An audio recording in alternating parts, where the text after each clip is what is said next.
వారాహి అమ్మ గురించి ఆశ్చర్యకరమైన విషయాలు. వారాహి అమ్మ లలితాదేవికి సర్వ సైన్యాధ్యక్షురాలు.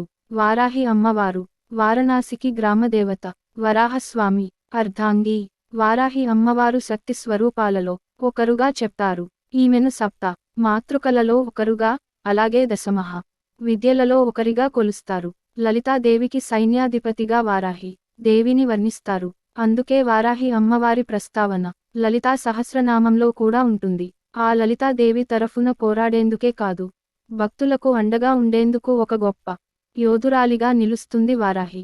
ఈమెను ఆరాధిస్తే జీవితంలో ఎదురయ్యే అడ్డంకులన్నీ తొలగిపోతాయని, శత్రుభయమే ఉండదని, అపార జ్ఞానం సిద్ధిస్తుందని, కుండలిని శక్తి జాగృతమవుతుందని చెప్తారు. వారాహి దేవి పేర ఉన్న మూలమంత్రాలను, అష్టోత్తరాలను పఠిస్తే సకల జయాలు సిద్ధిస్తాయన్నది భక్తుల నమ్మకం. మరి ఇంతటి శక్తివంతమైన వారాహి అమ్మవారి గురించి ఆసక్తికర విషయాలను మనం ఇప్పుడు తెలుసుకుందాం. వారాహీదేవి నల్లని కాంతితో, వరాహ ముఖంతో, మహిషవాహనం గలదై పెద్ద పొట్టతో 8 చేతులలో శంఖం, చక్రం, నాగలి, గుణపం, అభయ వరదాలతో ఉంటుంది. ఈమెను లక్ష్మీదేవి స్వరూపంగా కూడా కొందరు కొలుస్తారు. లక్ష్మీదేవి రూపంగా కొలిచేప్పుడు ఈమెను మనిషి రూపంలో పూజిస్తారు. ఈమె వరాహ స్వామి అర్ధాంగి. శివుడి నుండి శివాని, విష్ణువు నుండి వైష్ణవి, బ్రహ్మ నుండి బ్రహ్మాణి, ఇలా వరాహస్వామి నుండి వారాహి ఉద్భవించింది. దేవీ మాహాత్మ్యం ప్రకారం రక్తబీజుడనే రాక్షసుడి సంహారం కోసం దుర్గాదేవి తన దేహం నుండి మాతృకలను సృష్టిస్తుంది. అలా పుట్టుకొచ్చిన మాతృకలతో రాక్షసుడిని, అతని సేనను సంహరిస్తుంది. శుంభుడు దుర్గాదేవిని ద్వంద్వయుద్ధం కోసం రమ్మని సవాలు చేస్తే ఆమె తిరిగి మాతృకలను తనలో ఇముడ్చుకుని రాక్షసుడిని సంహరిస్తుంది.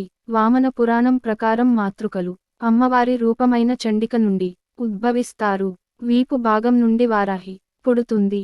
ఈమె వాహనం గేదెగా తెలుపబడింది. అయితే రక్తబీజుడి కథలో ఈమె వరాహ రూపంలో శవంపై కూర్చుని ఉండి తన దంతాలతో రాక్షస సంహారం కావిస్తుంది. గుర్రము, సింహము, పాము, దున్నపోతు, గేదె వంటి వివిధ వాహనాల మీద ఈ తల్లి సంచరిస్తుంది.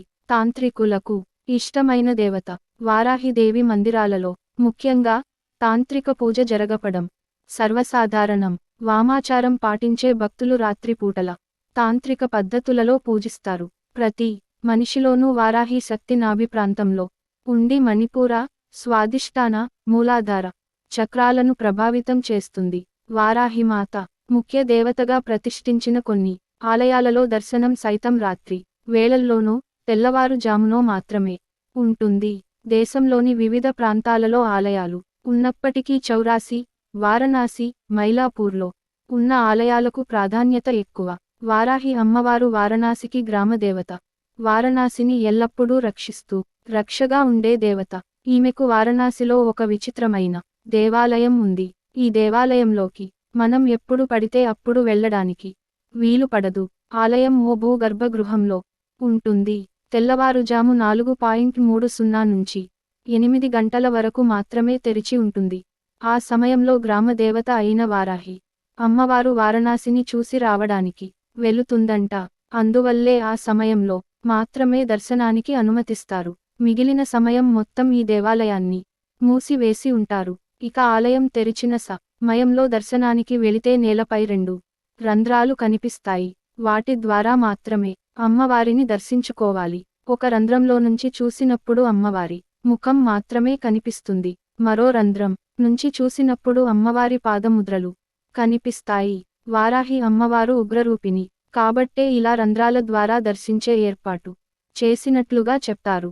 ఆగమ శాస్త్రం ప్రకారం ప్రతి శిల్పాన్ని ఉగ్రకళ లేదా శాంతి కళతో మలచబడి ఉంటుంది. ఉగ్రకళతో ఉన్న విగ్రహాల్లో సాధారణంగా శక్తి ఉంటుంది. ఈ శక్తి దుష్ట శక్తులను అణచడానికి వీలుగా రూపొందించబడింది. ఇలా ఉగ్రరూప రాగిని అయినా అమ్మవారిని చూడటం కేవలం ఉపాసన బలం ఉన్నవారికి మాత్రమే వీలవుతుందని, అది కూడా అమ్మవారు గ్రామ సంచారంకై వెళ్ళినప్పుడు మాత్రమే కుదురుతుందని చెబుతారు. వారణాసిలోని దశాశ్వమేధ ఘాట్కు ఎడమ వైపున ఉంటుంది ఈ వారాహి అమ్మవారి ఆలయం. ఈ వారాహి దేవి కవచం పారాయణం చేస్తే ఎంతటి కష్ట సాధ్యమైన పనులైన త్వరగా పూర్తి అవుతాయి అని చెప్తారు. అఘోరాలు తాంత్రిక సిద్ధులకై రాత్రివేళల్లో ఈ అమ్మవారిని పూజిస్తారు. ఫ్రెండ్స్, ఈ వీడియో గనుక మీకు నచ్చినట్లయితే ప్లీజ్ లైక్ చేసి మీ ఫ్రెండ్స్కి షేర్ చేయండి. అలాగే మా కొత్త వీడియోస్ మీకు వెంటనే చేరాలంటే మన ఛానల్ని సబ్స్క్రైబ్ చేసుకొని పక్కనే ఉన్నటువంటి బెల్ ఐకాన్ని ప్రెస్ చేయండి. ధన్యవాదములు.